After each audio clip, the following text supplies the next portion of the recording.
Okay guys, so in this video, I just want to show you how you can go and try to set up a pause option in the stop recording of OBS.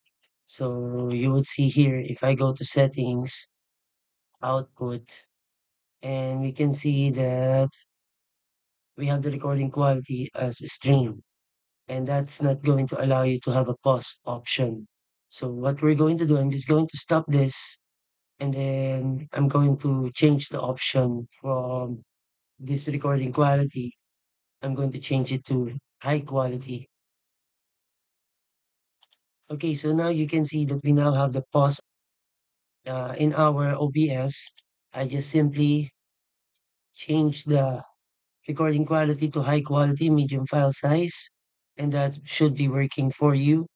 And I also set up hotkeys so that you won't be having a problem with recording the window of OBS if you're recording a video or your screen recording. You can just use the hotkeys to pause, unpause your recording, and stop and start your recording.